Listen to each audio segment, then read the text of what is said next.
I've faced a lot of messed up things in my life, ambushes, roadside bombs, backstabbing leadership, but I never imagined I'd come back to my quiet suburban neighborhood and have to rescue my own kid from a group of lunatics pretending to be a homeowners association.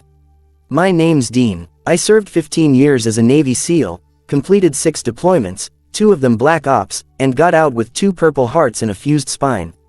I bought a peaceful house in the woods of Oregon after retiring, a safe haven for my 7-year-old daughter Ellie and my wife Marissa.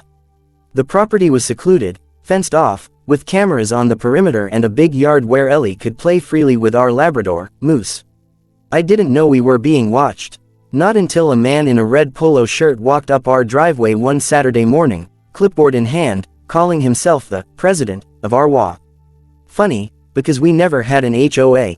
The property was a privately zoned, unrestricted plot, one of the key reasons I bought it in the first place. I politely told him he was mistaken. But he smirked like he knew something I didn't and said, "We're forming one now. You'll want to get compliant, or face consequences." I laughed in his face. I'd faced pirates in Somalia. This guy and his Target brand intimidation tactics didn't even make me blink. But it wasn't a joke. Within days, our mailbox was smashed.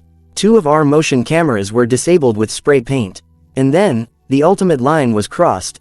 Ellie came running into the house in tears, saying 2 HOA people tried to put her in their car while she was playing by the front gate.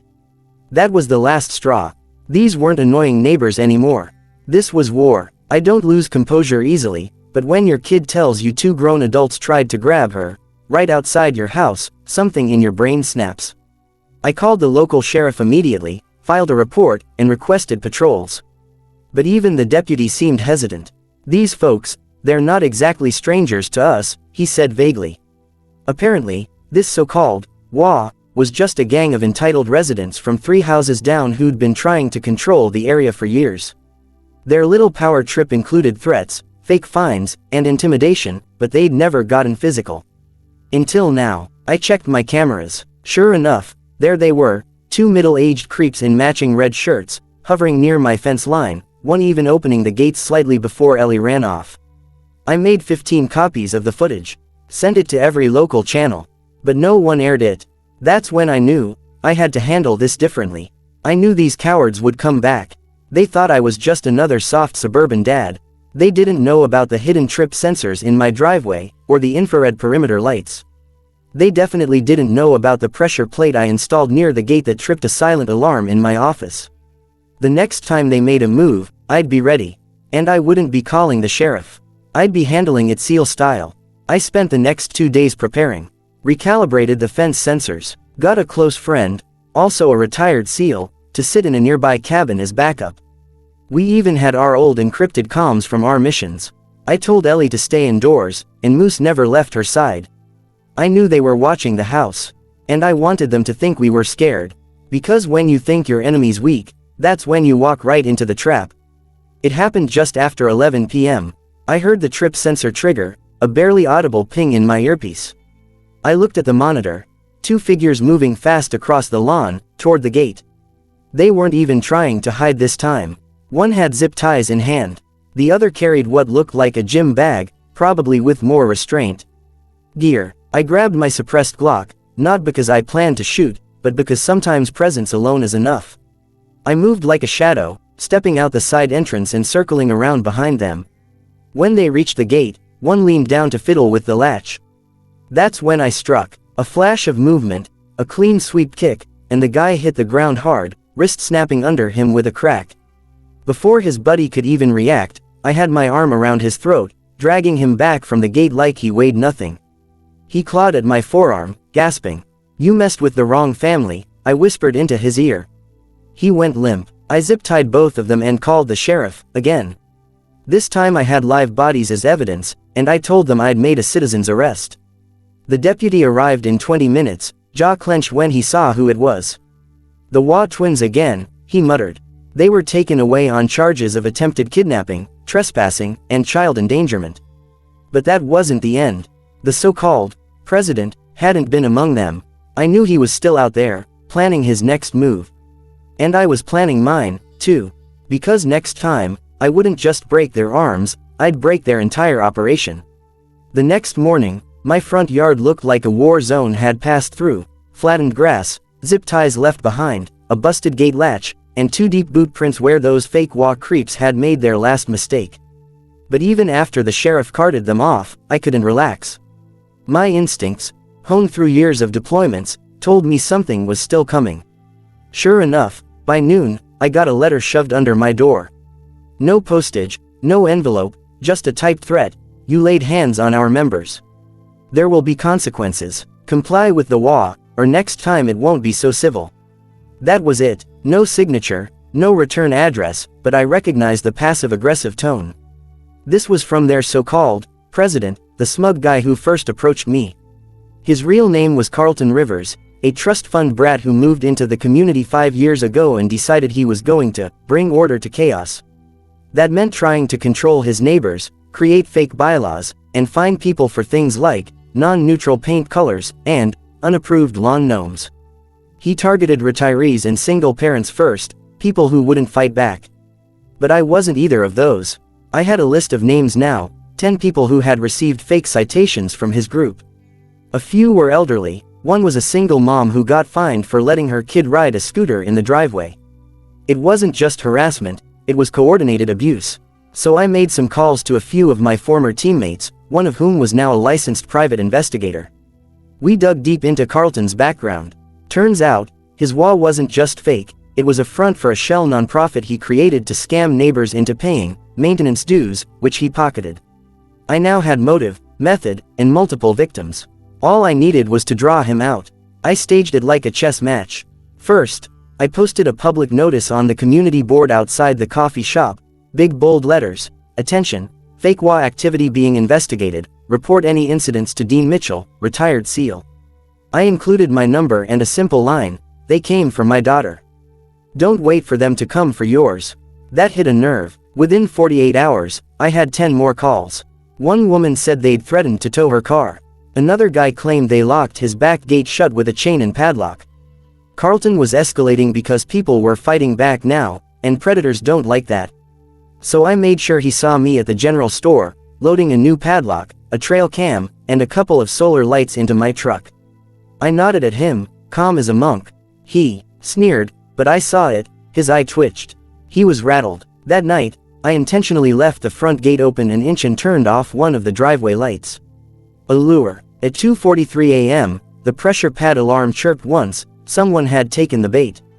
I slipped on my boots and crept to the side deck. And there he was, Carlton himself, wearing a hoodie and latex gloves, trying to place a note on my daughter's tricycle like some twisted warning. I snapped a photo with my phone, then stepped off the deck without a sound. End of the line, Carlton. He froze like a deer, then bolted. Wrong move. I sprinted him down in 10 steps, tackled him into the dirt, and zip-tied him before he could say a word. As he struggled, I read the note: "You've been warned. We'll be taking custody of your daughter if you continue to resist." My blood ran cold. He wasn't just a scammer. He was trying to intimidate me into submission using my child as a bargaining chip. And now I had proof in my hand, and his terrified face under my boot. I didn't take him to the sheriff right away. Instead, I dragged him into my garage and sat him down under a bare bulb like it was a CIA black site. I wasn't going to hurt him, I didn't need to. The man cracked under pressure faster than a cracked egg in a frying pan. "It wasn't supposed to go that far," he muttered. "We just wanted to keep the neighborhood looking nice." I showed him the note again. "This look like lawn maintenance to you?" He panicked, admitted that the kidnapping attempt had been a plan to scare me into compliance, and the 2 red-shirted creeps were volunteers he found online, offering them gift cards and gas money. It was all recorded, audio and video. Every second of his confession, saved in triplicate. I zip-tied him to the garage bench and called my friend, the Pie, to come pick him up. He took Carlton directly to the sheriff's office, with every document, threat, and piece of evidence we'd compiled. The sheriff, seeing the full scope of the case now, called in the state police and CPS. Turns out, Carlton had tried this in 2 other neighborhoods before moving here, each time forming neighborhood groups that turned into these mini dictatorship. But this time, he targeted the wrong guy. By sunrise, Carlton was booked on attempted kidnapping, child endangerment, fraud, and impersonation of an official. The rest of his board scattered like rats. I installed a bigger gate, replaced every camera, and got my daughter into a martial arts class the very next week. I wasn't just a Navy SEAL anymore, I was a dad on a mission. And the mission was to never let that kind of evil touch my family again. After Carlton's arrest, the neighborhood was silent, for about a week. Then came the whispers, the door flyers, and the quiet knocks in the middle of the night. Turns out Carlton wasn't acting alone, not entirely. He had investors. That shell nonprofit he was using to fake HOA authority. It was backed by two other names, Melissa Worthington and Curtis Black. These two owned a so-called property management consultancy, which meant they used rich retirees' money to try and gentrify rural but ripe neighborhoods. Their business model: move in, form a fake HOA, scare or fine residents into leaving, and flip the properties to developers. A classic land grab under the guise of community betterment. And they had their eyes on my land. My property spanned 4 acres of forest edge and had private access to a creek. I found out from the county records office that an interest had been filed for a zoning request on my land, without my signature. That wasn't just shady, it was criminal. I took the record straight to my lawyer, a cranky but brilliant guy named Dan Kelleher, who'd served as a JAG attorney in the Marines. Dan took one look and said, "Looks like it's time to make some noise." We filed a counterclaim, freezing any property activity on my land. But I wanted more than paperwork, I wanted exposure. I reached out to a friend from my time overseas who now worked as a producer at a national news outlet. Sent him everything: the video of the attempted abduction, Carlton's recorded confession, even the zoning scam. Within 3 days, I had a full camera crew parked outside my gate, and the story hit the national airwaves under the title, "Fake HOA Caught Attempting Child Abduction and Land Fraud in Oregon." The fallout was glorious. Reporters swarmed the county office, asking how such a scam had gone unnoticed. CPS issued a public apology to my wife and daughter for their delay in response. And within 72 hours of the segment airing, Melissa Worthington and Curtis Black went into hiding. But hiding wasn't good enough for me, I wanted them held accountable. So I contacted other neighborhoods in surrounding counties where they'd operated under different LLC names. Slowly, a pattern emerged. They'd pulled this exact stunt in at least 5 different towns, 2 in Oregon, 3 in Northern California. I helped organize a virtual town hall where over 30 homeowners shared stories of being harassed, fined, or pushed out by Melissa and Curtis's phony enforcement tactics.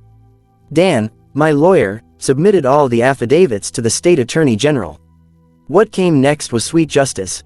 A multi-state fraud investigation was launched, and both Melissa and Curtis were added to a federal watch list.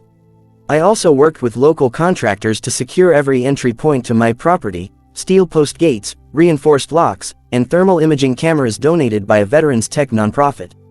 My daughter, Ellie, slept peacefully for the first time in weeks, no longer waking up in a panic from nightmares about the red shirt people. But I wasn't done. As a final nail in the coffin, I bought the empty plot across the road, the one Melissa had been eyeing for neighborhood development, and turned it into a free public park. I named it Ellie's Field, and made sure the sign said clearly, "Private land gifted to the public by Navy SEAL veteran Dean Mitchell." No HOA, ever. Life slowly returned to normal, or at least a new version of normal. My wife started a community blog to help educate rural residents on HOA scams, and Ellie began teaching Moose how to do tricks with Army-style hand signals, her idea, not mine. The sheriff himself came by with his family and thanked us for uncovering what he called one of the ugliest property fraud cases this county has ever seen. But not everyone in the neighborhood was grateful. A small group of Carlton sympathizers, the ones who had actually believed in the HOA dream, tried to stir up trouble. They posted online, calling me a paranoid vigilante, and accusing me of militarizing the neighborhood. I didn't respond. My actions spoke for themselves. What I did do was host a local safety seminar for families, teaching them basic home defense, how to spot a scam, and what to do if anyone ever tries to touch your child. I didn't teach combat, I taught awareness. My goal wasn't revenge anymore. It was to make sure no one else ever felt helpless in their own home. As for Carlton, he pled guilty and took a deal: 2 years in county jail and a lifetime restraining order from ever holding any housing-related position again. Melissa and Curtis were still awaiting federal charges, but I wasn't worried. Their days of terrorizing neighborhoods were over. And as I stood on my porch one quiet evening, watching Ellie ride her bike along the gravel path, Moose jogging faithfully beside her, I realized something. You can't always choose your battles, but you can damn well choose how they end. And this one ended with them broken, in his hole.